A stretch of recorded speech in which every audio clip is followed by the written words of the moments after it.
আসসালামু আলাইকুম ওয়া রাহমাতুল্লাহি ওয়া বারাকাতুহু। আলহামদুলিল্লাহি ওয়া কাফা ওয়া সালামুন আলা ইবাদিহিল্লাযিনা ইসতাফা, আম্মা বা'দ। সম্মানিত দর্শক শ্রোতা, প্রিয় দিনী ভাই বোন, আশা করি সকলে ভালো আছেন। আমি আলহামদুলিল্লাহ ভালো আছি। এ পর্বে হাজির হয়েছি যে বিষয়টি নিয়ে, তা হলো যখন কোনো 5 জন ব্যক্তি বা 7 জন ব্যক্তি, 4 জন 5 জন ব্যক্তি মিলে একটি গরু ক্রয় করলো কোরবানির উদ্দেশ্যে, এবং কোরবানি করার আগে কোনো একজন ব্যক্তি 5 জনের ভিতর থেকে কোনো একজন ব্যক্তি ইন্তেকাল করলো, অর্থাৎ কোরবানির অংশীদার কেউ যদি কোরবানি করার আগে মারা যায়, ইন্তেকাল করে, তাহলে করণীয় কি? এই বিষয়টি নিয়ে সংক্ষিপ্ত আকারে বিস্তারিত আলোচনা করার চেষ্টা করব। আমা তৌফিক ইল্লা বিল্লাহ। Holi star presents.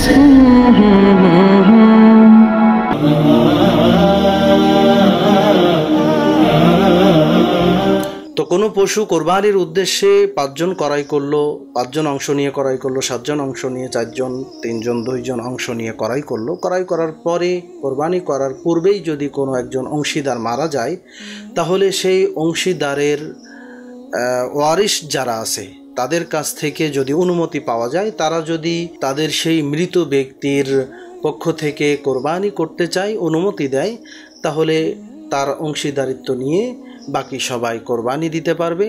আর তার ওয়ারিশরা, অর্থাৎ ওই মৃত ব্যক্তির ওয়ারিশরা যদি অনুমতি না দেয় বা ওই মৃত ব্যক্তির পক্ষ থেকে কোরবানি করতে না চায়, তাহলে সেই অংশীদারের টাকা, মৃত ব্যক্তির অংশের টাকা ফেরত দিতে হবে।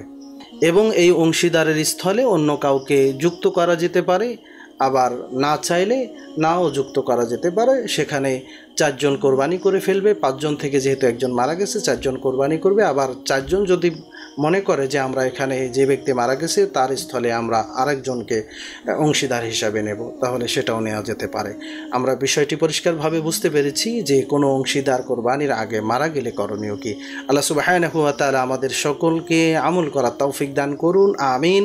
ওয়া আখির দাওয়ানা আনিল হামদুলিল্লাহি রাব্বিল আলামিন। আসসালামু আলাইকুম ওয়া রাহমাতুল্লাহি ওয়া বারাকাতুহু।